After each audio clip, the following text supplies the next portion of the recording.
Rosas, ¿fue un héroe o un tirano? En el video de hoy vamos a hablar de una de las grietas más antiguas de la historia argentina, una que venimos arrastrando desde el siglo XIX, una que no solo dividió a la sociedad de la época, sino que fue determinante para el relato fundacional de la historia argentina. Alrededor de Rosas se construyó un héroe y un tirano. Hoy, Historia Argentina al Instante te lo presenta.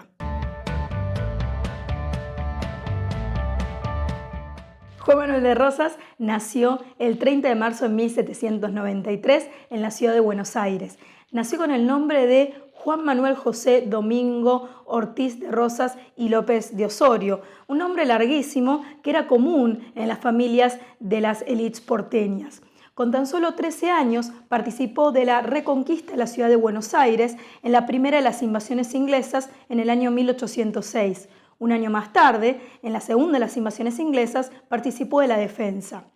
Luego de estos acontecimientos, se mudó al campo, donde comenzó a administrar las tierras familiares, tejiendo relaciones cercanas con los peones, con los trabajadores rurales. No estuvo mucho tiempo en las estancias familiares, porque debido a un entredicho que tuvo con su madre, dejó las tierras con una nota que decía «Dejo todo lo que no es mío», firmada Rosas con S, cambiando así su apellido. Muy joven para la época, a los 20 años, se casó con Encarnación Ezcurra, con quien tuvo 4 hijos, de los cuales la más famosa, Manuela, fue la gran compañera de Juan Manuel de Rosas. Durante las guerras de la independencia, que transcurrieron aproximadamente entre 1810 y 1824, Rosas estuvo lejos de los campos de batalla. Él estaba en el campo, en la campaña, adquiriendo territorios al sur de la provincia de Buenos Aires para destinarlas a la industria saladera. La industria saladera preparaba la carne para la exportación y tuvo un gran crecimiento durante estos años. Mientras la industria saladera crecía, el contexto sociopolítico se complicaba cada vez más. A las guerras de la independencia se le sumaban las guerras civiles. Las guerras civiles llegaron a su punto cúlmine en el año 1820, año que pasó a llamarse en la historia como la anarquía del año 20. Rosas, defensor del orden, irrumpió en la ciudad al mando de las tropas de los Colorados del Monte, una especie de ejército o milicia de campaña. De esa forma se estabilizó la situación, al menos por un tiempo, y luego de estos acontecimientos, 2 hechos quedaron claros.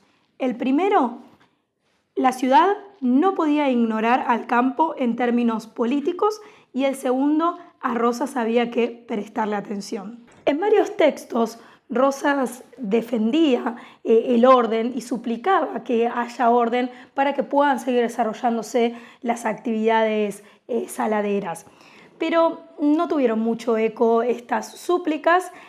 Durante la década de 1820 se continuaron las guerras civiles entre unitarios y federales.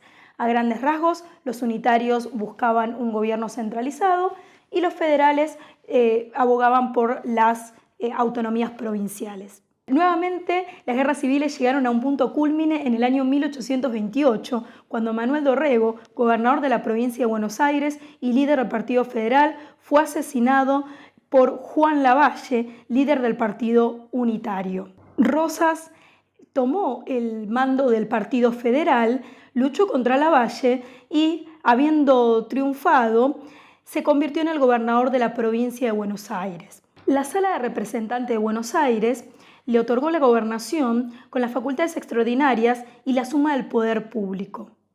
¿Qué implicaban estas facultades extraordinarias, la suma del poder público?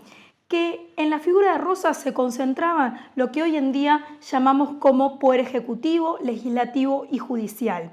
En ese momento no estaban divididos así los poderes, pero de todas formas Rosas pasó a concentrar en su figura todas estas funciones. Justamente por eso es que podía censurar, podía apresar o perseguir enemigos sin tener que consultarlo con alguna otra autoridad. En 1832, la Sala de Representantes no le otorgó las facultades extraordinarias a Juan Manuel de Rosas porque consideraba que ya no había una amenaza, la ley unitaria había sido derrotada Y entonces Juan Manuel de Rosas no quiso aceptar la gobernación sin estas facultades extraordinarias y se fue hacia el sur de la provincia de Buenos Aires a conquistar terrenos que luego fueron cedidos a los terratenientes bonaerenses. Estos terrenos fueron adquiridos por Rosas de los pueblos originarios. Con alguno de ellos tuvo relaciones amistosas y pasaron a ser aliados, indios amigos, y con otros tuvo relaciones de guerra total. Mientras Rosas estaba adquiriendo esos terrenos en esta campaña militar, en la ciudad de Buenos Aires, su esposa Encarnación Ezcurra hacía política en función de preservar el nombre de Rosas y de hacer notar que él era necesario. Y nuevamente llegó un punto cúlmine en las guerras civiles argentinas.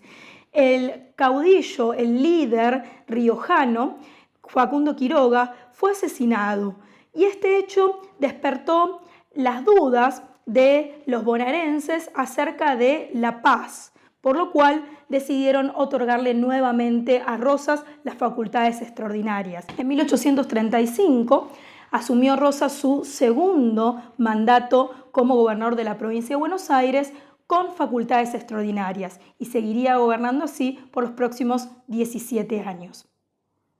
A los gobiernos de Rosas, y debido a las características que tenían por las facultades extraordinarias, es que los opositores le dieron el nombre de tiranía, de dictadura, particularmente un grupo de exiliados que conformaban la generación del 37, se encargaban de teorizar, de difundir, de desarrollar toda esta teoría de la dictadura rosista y se encargaban también de hacer propaganda para contrarrestar de alguna forma la propaganda que existía en Buenos Aires por parte de Rosas.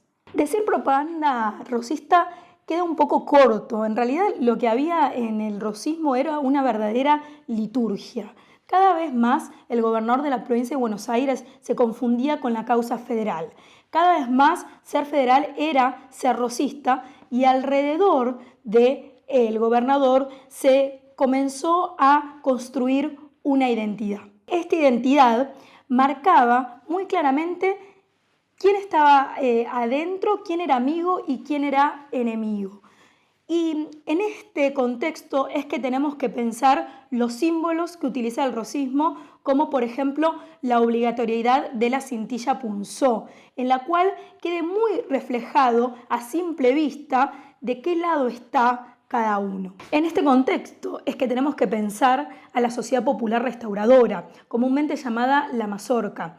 La Mazorca era un grupo de choque conformado por adeptos rosistas que se encargaban de torturar, amenazar, asesinar a todas aquellas personas que consideraran enemiga.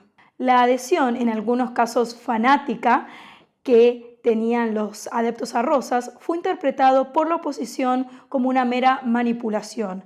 Al mismo tiempo, el acercamiento que el gobernador de Buenos Aires tenía hacia los sectores populares, particularmente los afrodescendientes, fue interpretado por los opositores como una demagogia, como lo que hoy en día llamaríamos populismo.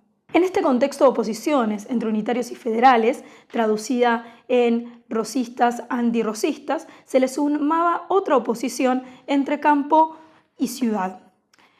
Para los antirrosistas, el campo representaba el atraso, la barbarie, las ideas tradicionales y por el contrario, la ciudad representaba la civilización, la modernidad, las ideas liberales.